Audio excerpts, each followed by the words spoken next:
It's 84 degrees. How do you explain? How do you describe? In Him, all families are blessed.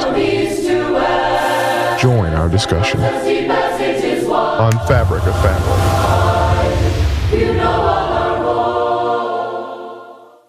It was an ordinary day. And on this ordinary day, people were going about doing ordinary things. Laughing, talking, eating, drinking, just relaxing. There was no forewarning or any hint of evidence that suggested that this day would be any different than any other day that had gone before them. There was a good man on that day. One who loved God, was upright, and you might look at his life and say, I can't think of a more godly man than him. He was a loving man. He loved those who were around him and tried to look out for their best spiritual interests. And this man, Job, tried to the best of his ability to live in accordance with God's holy word. But you know, from the first chapter of the book of Job, we're reminded that life can take a 180-degree turn. And it can change even within the blink of an eye. For as Job is going about doing these ordinary things on this ordinary day, a servant rushes in. Job, your oxen and donkeys, they're all gone. The Sabaeans, they came and they stole them all and murdered your servants, and I am the only one who escaped. And before he could even finish his statement, another servant rushes in and says, Job, fire fell down from the sky and destroyed your sheep and the servants who cared for your sheep. And I am the only one who escaped. And before he could even finish his statement, another servant rushes in and says, Job, those Chaldeans, they've come and they've stolen your camels and they've murdered your servants, and I am the only one to make it back alive.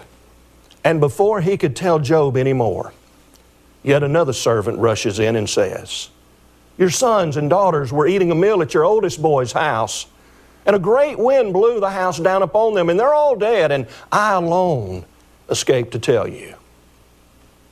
Yes, life can take a 180-degree turn within the blink of an eye. You can be doing ordinary things on an ordinary day, and within a matter of moments, just like Job, you can be standing face to face with extraordinary challenges. In our program today, I'm going to be speaking with a man named Ronnie Pinnell from Florence, Alabama. In addition to being a good friend, Ronnie has a captivating personal story about how the very fabric of his family was ripped asunder within a matter of moments, leaving Ronnie and his wife Kathy and other family members left to do the best they could to put the pieces of their lives back together. This is Ronnie's story.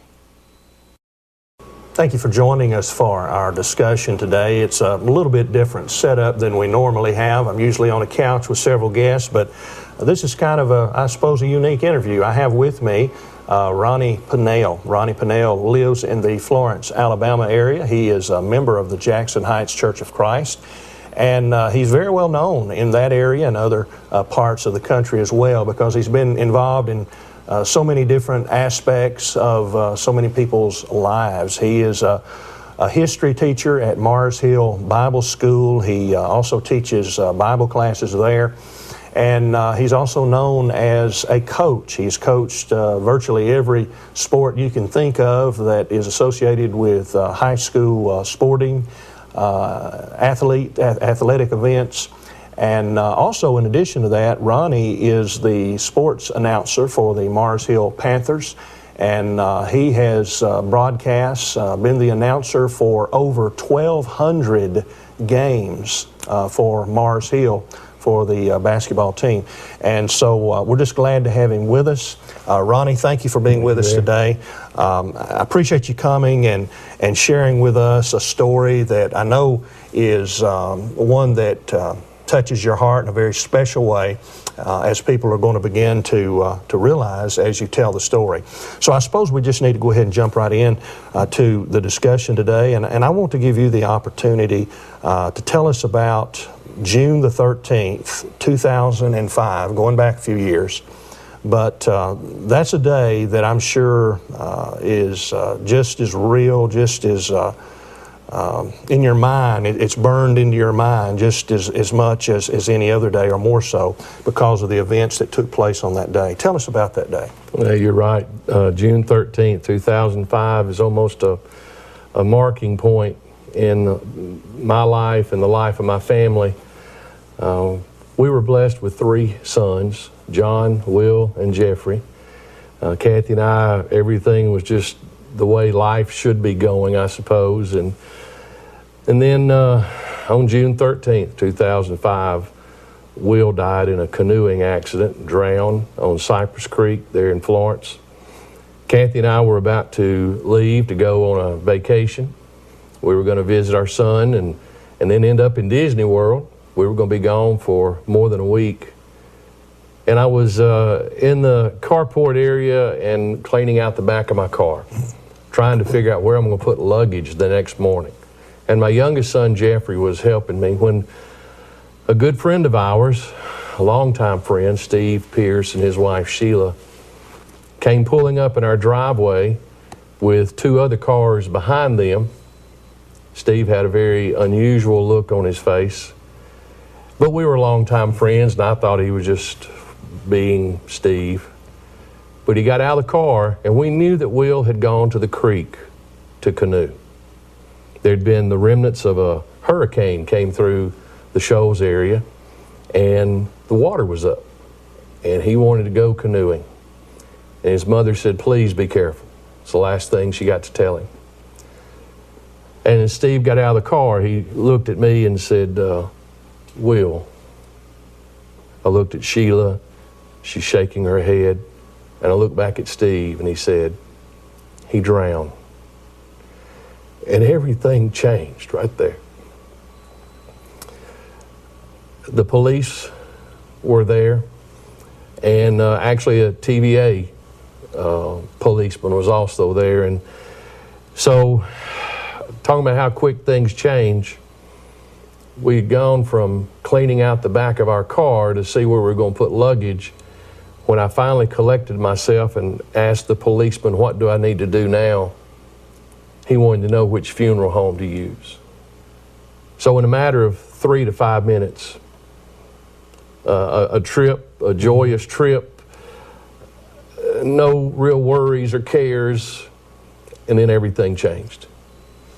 That's a tragedy that perhaps few people can relate to, never having suffered the loss of a child. You know, typically as parents, we think that we will go before our children will go. And then when these times do occur, such as the one that you've experienced, and maybe some others who are watching today, I know there has to be such a great sense of loss and confusion. I can't even begin to imagine what that must be like and what it's still like for you and your family. The way things unfolded, there was no need for us to go to the hospital. And so we did not see Will until the night of the funeral visitation. And once I saw him in the casket, all I could think and all I could say was, "Get up. Just get up." But that wasn't going to happen. And so it did. It started us on a journey that we're still on, that we're going to be on. It's going to be 10 years this coming June. And it's been difficult. It's been sad. There's been lonely times. There's times of question. We've had a lot of help. We've had a lot of comfort sent our way. A lot of friends and family members helping us. And so it just changes the whole direction of your life. I think everything that happens, we talk about that was before Will died or after Will died. Take just a moment and tell us something about your son you would like for us to know. He's a middle child. Okay. Stubborn. Often said, there's a song in the church songbook, "At last my stubborn will has yielded." And we laughed that maybe we'd sing that one day. But he was his own person. He could handle successes and failures about the same. He played a lot of ball. If they won, that was good. If they lost, hey, there'll be another game. Probably handled that better than I did. And so he was just his own person, and he was finding himself, and he was 24 years old when this accident occurred. And just a great guy. Well, Ronnie, I know that part of the reason that you were willing to be here today and to share your story is certainly to honor him and his memory. But, you know, looking at it from another perspective, maybe some are wondering why you would be willing to open yourself up in such a public fashion regarding such a sensitive subject. I've been around teenagers all my life. I've coached since I was about 17 years old. And I've been around families. I was a youth minister for quite a while, and I've been around families who have lost children, and I knew they were hurting, and I hurt for them, but I did not know, and there's only one horrible way to know the depth of that pain. And I know that there are other people. I know Will's not the last one that's going to die, a child, and so since his death, there's been unfortunately several occasions where friends or people that we know of, and having been in the school systems, we know of folks, and even at church, there's folks that have lost their children, and it's not the natural way. My dad would say, when you lose your parent, you lose your past, and when you lose a child, you lose the future. And he experienced that when I was 18. My little 9-year-old brother died. And so Dad would help me. Mother and Dad were a great help to me and Kathy. And so I want to help other people. I want to let them know they're not alone. That's the biggest thing. You feel so alone in this journey, but you're really not. Just at Jackson Heights, you sort of had the knowledge that this person lost a child. After we lost a child, I really began to look and count, and the number was incredible. 10 or 12 families that had lost a child, and there's been plenty others since then. And so, well, Ronnie, I want to talk to you more about this, and I appreciate so much your willingness to come and to share your story with us today. And as those that are viewing the program can see, there are a number of things here on the table in front of me that have to do with Will and his life, and we appreciate you bringing these, and we're going to talk more about this, and I know you want to talk a little bit more to parents about the grieving process to maybe help some others who are watching the program, and so we're going to watch another segment together, and then we're going to come back, and then we're going to continue our discussion.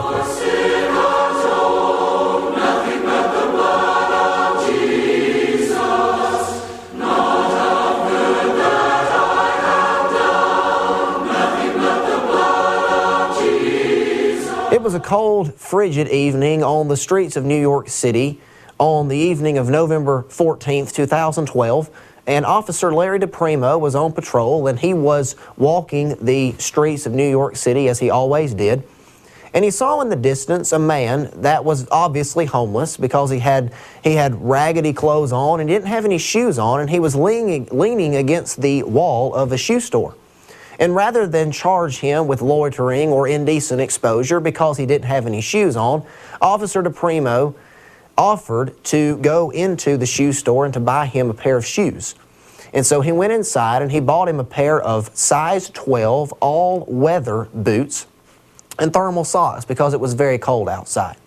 And so the officer went inside and he bought him the shoes and he bought him the thermal socks, and he went outside and he ordered the man to sit down. And the man sat down on the ground, and he had his legs straight out, and the officer was kneeling down, and he put the socks on his feet, and he put the boots on his feet, and told him, "God bless you, and have a nice day."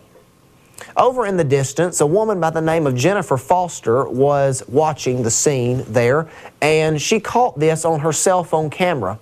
And she was so amazed by the act of the policeman of putting the socks and the boots on the man's feet.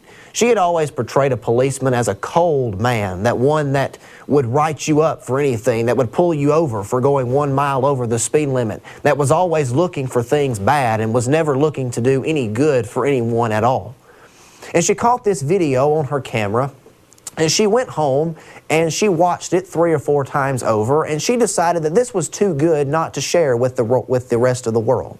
And so she put it on her Facebook page. And many people began to watch it. Many people began to like it. And it is now it went viral at the time, and it got more than 500,000 likes on Facebook, all because one police officer decided to help a homeless man on the side of the road and give him a pair of socks and a pair of boots. Just a simple act of compassion let the whole world know that there are still good people in the world that care about others. If you were to look at the ministry of Jesus Christ, you would see that compassion was a main theme. There are many passages in the Gospels, Matthew, Mark, Luke, and John, that explain to us that when Jesus saw this person, or when Jesus saw this crowd or this group of people, that He was moved with compassion for them. In the book of Luke chapter 10, beginning in verse 25 and going through verse 37, Jesus devotes an entire story to the principle of compassion. He tells about a man, a good Samaritan, that came along the road, and he saw a man that was beaten up. And he put him on the back of his donkey, and he took him to an inn, and he took care of him there.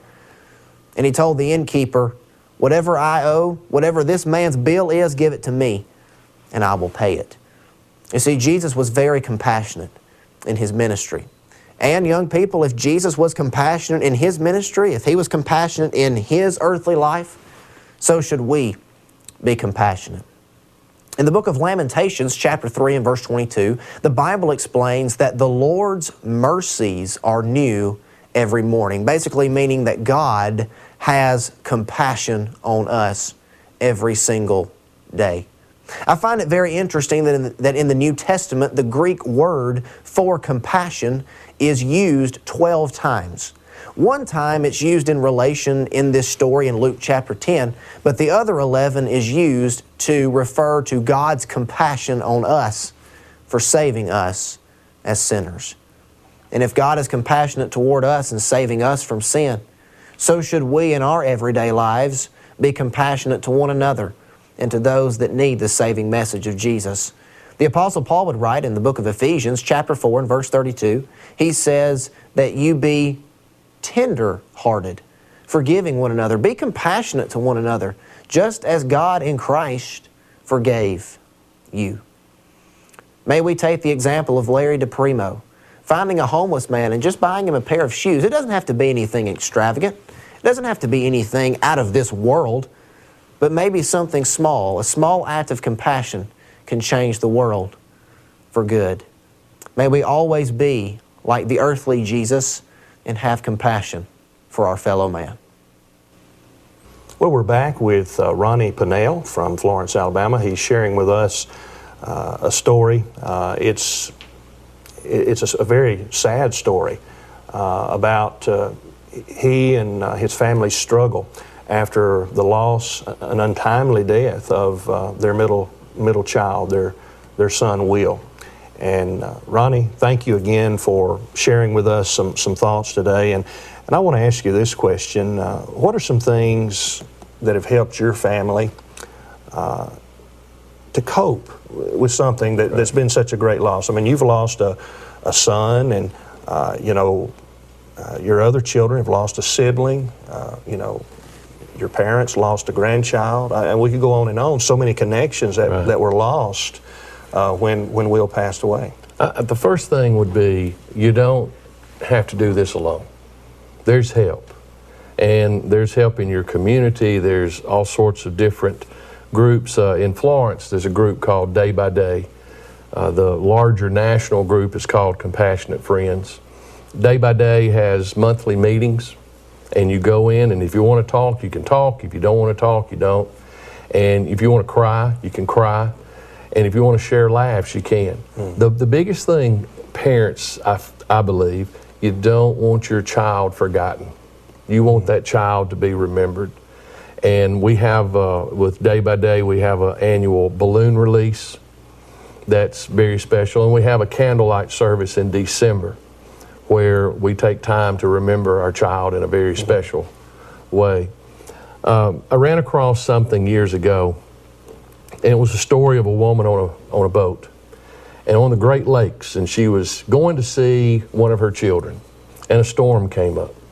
And the boat was tossed, and people were scared, and yet this woman just sat calmly. And when the storm eased up and they made it safely, some went to her and said, "How could you just be so calm during that horrible storm?" And she said, "Well, you see, I had a child in Cleveland, and I've got a child in heaven. And I knew I was going to see one of them today, and it didn't matter to me which one it was." It's really had a different perspective about death. I know there's a passage of Scripture that you had mentioned to me before we began our program that's meant a lot to you that I think kind of ties into your story.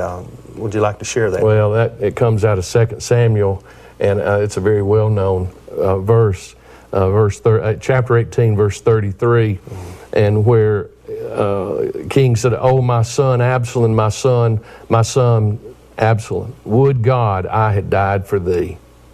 And Barry, I would have easily swapped places with Will. There would have not been a second thought. And the pain and the difficulty that has come over the last several years now, sometimes that's almost unbearable. Yeah. I don't know what death does to you, but I know what heartache does to you. And so, that's one of many verses that really strike home. Well, the truth of the matter is, most people watching this program are never going to lose a child, but it does happen. Right. But most people watching this program are probably going to know someone or have a family member who does lose a child. Right. And, as friends and family, we want to be a help to others who are going through these kind of difficult things in their life. And I'm sure that you've had many who've tried to reach out to you over the years, and especially around the time of the events, to try and be a help and encouragement. But sometimes in trying to help, we don't always do the right thing, do we? What are some things that come to mind as far as advice you could give to someone who wants to be a help to someone who's lost a child? Within the few days of the death, just be there. We had dear friends who took the car and got it washed. We had people bringing in paper plates and napkins and soft drinks, along with a lot of food. And so there's a whole lot of things like that can be done. Down the road, remember my child. Don't forget my child. And a lot of memorials, and you mentioned some of the things on the table here. Yeah, a number of Christmas ornaments. Friends have told me that they have purchased. Will was our Auburn fan. The rest of us Alabama, and we had some spirited discussions, believe me. But we have Auburn ornaments on our Christmas tree, and we have things pertaining to Auburn. And I think that's a mistake that sometimes people go through when they have a loss in their life. They want to, at least initially, put that person out of mind because of the hurt that's there. Well, I can see that, but please don't. If there's someone you know and they've lost a child, ask them. Talk to them about that child. And they'll probably open up. If they don't want to open up, they won't. But give them that opportunity. There's all sorts of memorials you can do in the community in memory of a particular person. So there's a lot of things, and every one of them's always been very special. Well, Ronnie, our time just goes by so fast when we've got a guest like you, especially talking about such an intriguing, interesting topic of losing someone we love. Sometimes I think that people have the idea that if you're a Christian, you don't ever get angry about life. You don't get angry with God. You just have a smile on your face and go through life. Is that the way that you understand it should be, or God expects us to be, or? I believe God's a big God, and He can handle a lot of questions. I sure hope so, because I've asked a lot of questions. The biggest one is why? Why did this have to happen? And I don't know the answer, and will not know the answer in this lifetime. But it's a process you have to go through. I mean, we could talk about stages of grief and things of that nature, and there are different things. You're angry, you're upset, you're in shock, but then at some point you have to accept it try to keep going. And so I think God understands. God lost his son. He knows what that's like. God understands the pain of losing a child. Ronnie, I want to thank you again for sharing your story with us. There's so much more I know you could share, and I know you're willing to talk to anyone who's struggling with this. If someone wanted to contact you about going through this process, you've been there, and just thank you so much. Appreciate you and your family, what you mean to so many people, the encouragement you are to others who are going through difficult times in their life, and just want to thank you for being here. Thank you for letting me do this. The Apostle James wrote, "Go to now, ye that say, today or tomorrow we will go into such a city and continue there a year and buy and sell and get gain. Whereas you know not what shall be on the morrow. For what is your life? It is even a vapor that appeareth for a short time and then vanishes away." James chapter 4, verse 13 through 14. Oh, life is a precious gift, isn't it? And life with our family is one of the most prized gifts that God has given to us.